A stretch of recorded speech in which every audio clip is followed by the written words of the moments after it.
Welcome back students.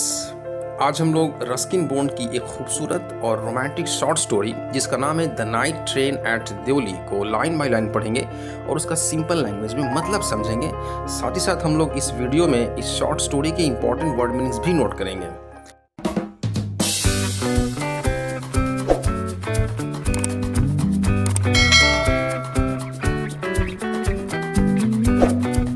तो चलिए शुरू करते हैं। Let's start.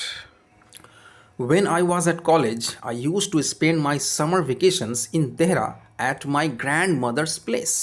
जब मैं कॉलेज में था तो मैं अपनी गर्मी की छुट्टियां देहरा में बिताया करता था अपनी दादी के घर पे। I would leave the plains early in May and return late in July. मैं मई महीने की शुरुआत में मैदानी इलाके को छोड़ दिया करता था और जुलाई के आखिर में लौट करके वापस आता था। यहाँ पे नरेटर अपने इलाके की बात कर रहा है, जहाँ पे वो रहता था, जहाँ पे वो कॉलेज में पढ़ाई करता था, उसे प्लेन्स कह रहा है। प्लेन्स मतलब मैदानी इलाका। तो नरेटर मई महीने की शुरुआत में ही अपने मैदानी इलाके को छोड़ देता था और वो जुलाई के आखिर में लौट करके वापस आता था। Deoli was a small station about 30 miles from Dehra. Deoli Dehra से तकरीबन 30 मील की दूरी पे एक छोटा सा स्टेशन था। It mark the beginning of the heavy jungles of the Indian Terai. और देवली से इंडियन तेराई के घने जंगलों की शुरुआत होती थी। The train would reach Deoli at about 5 in the morning. Train तकरीबन सुबह के 5 बजे देवली स्टेशन पे पहुंचती थी। When the station would be dimly lit with electric bulbs and oil lamps. जब स्टेशन इलेक्ट्रिक बल्ब्स और ऑयल लैम्प्स की रोशनी से हल्का रोशन रहता था। And the jungle across the railway tracks would just be visible in the faint light of dawn.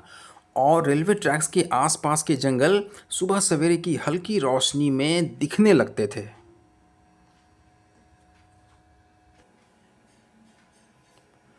Deoli had only lone platform. Deoli station पे सिर्फ एक ही प्लेटफॉर्म था। An office for the station master. और स्टेशन मास्टर के लिए एक office था। And a waiting room. और एक वेटिंग रूम था।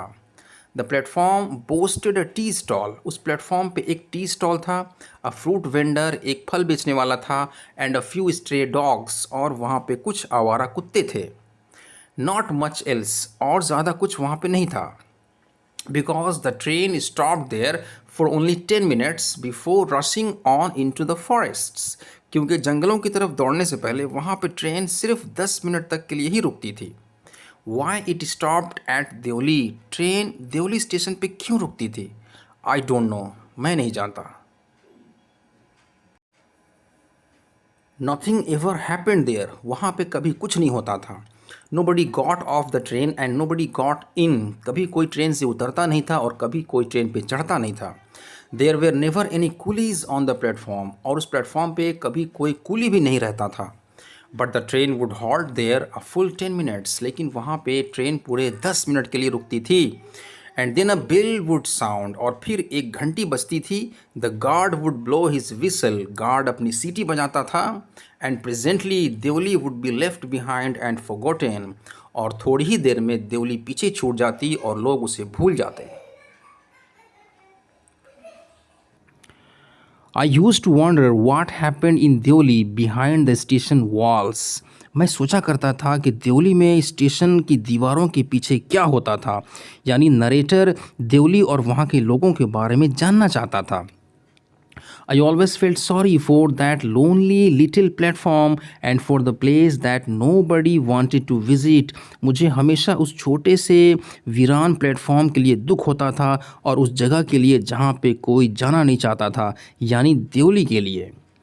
I decided that one day I would get off the train at Deoli. मैंने फैसला किया कि मैं एक दिन देवली में ट्रेन से उतरूँगा and spend the day there. और वहाँ पे दिन गुजारूँगा just to please the town. सिर्फ उस शहर को खुश करने के लिए। I was 18 visiting my grandmother and the night train stopped at Deoli.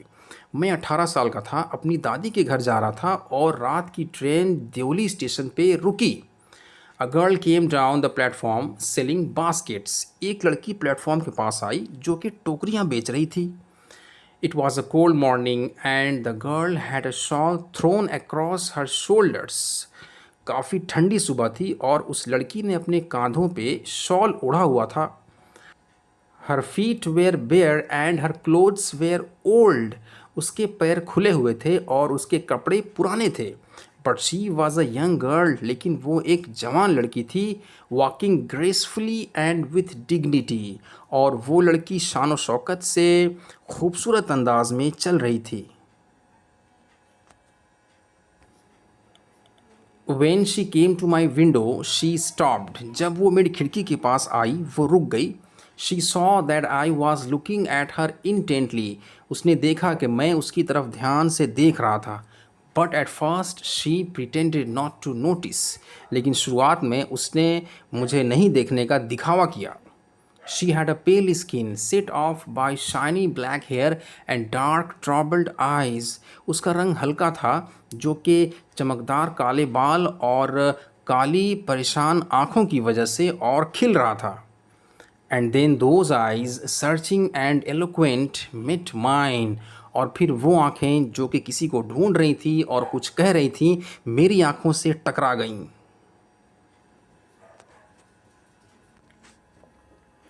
She stood by my window for some time and neither of us said anything. वो कुछ देर तक मेरी खिड़की के पास खड़ी रही और हम दोनों में से किसी ने कुछ भी नहीं कहा। But when she moved on, लेकिन जब वो जाने लगी, I found myself leaving my seat and going to the carriage door. तो मैंने पाया कि मैं अपनी सीट छोड़ करके गाड़ी के दरवाजे की तरफ जा रहा था। And stood waiting on the platform looking the other way. और मैं प्लेटफॉर्म पे खड़ा होकर के दूसरी तरफ देखते हुए इंतज़ार कर रहा था। I walked across to the tea stall. मैं चाय की दुकान की तरफ गया। A kettle was boiling over on a small fire. चाय की दुकान में छोटे से चूल्हे पे केतली में चाय उबल रही थी। But the owner of the stall was busy serving tea somewhere on the train.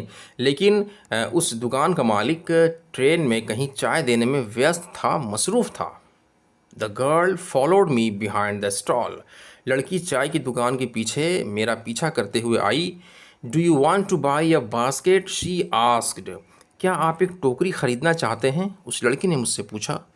They are very strong, made of the finest cane. टोकरियाँ बहुत मजबूत हैं, सबसे बेहतरीन बेत की बनी हुई हैं। उस लड़की ने कहा। No, I said, I don't want a basket. मैंने कहा नहीं, मुझे टोकरी नहीं चाहिए। We stood looking at each other for what seemed a very long time. हम लोग खड़े होकर के एक दूसरे को देखते रहे और ऐसा लगा जैसे काफ़ी वक्त गुजर गया। And she said, Are you sure you don't want a basket? और फिर उसने मुझसे पूछा, क्या आपको पक्का यकीन है आपको टोकरी नहीं चाहिए? All right, give me one, I said. मैंने कहा ठीक है, मुझे एक टोकरी दे दो। And I took the one on top and gave her a rupee. और मैंने ऊपर से एक टोकरी ले ली और उसे ₹1 दिया। Hardly daring to touch her fingers. लेकिन मैंने उसकी उंगलियों को छूने की हिम्मत नहीं की।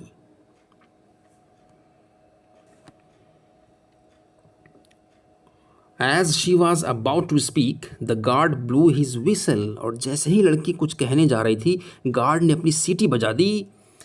She said something, but it was lost in the clanging of the bell and the hissing of the engine. उस लड़की ने कुछ कहा, लेकिन उसकी आवाज़ घंटे की झंझनाहट और इंजन की सनसनाहट में कहीं खो गई। I had to run back to my compartment. मुझे दौड़ करके मेरी कंपार्टमेंट की तरफ जाना पड़ा। The carriage shuddered and jolted forward.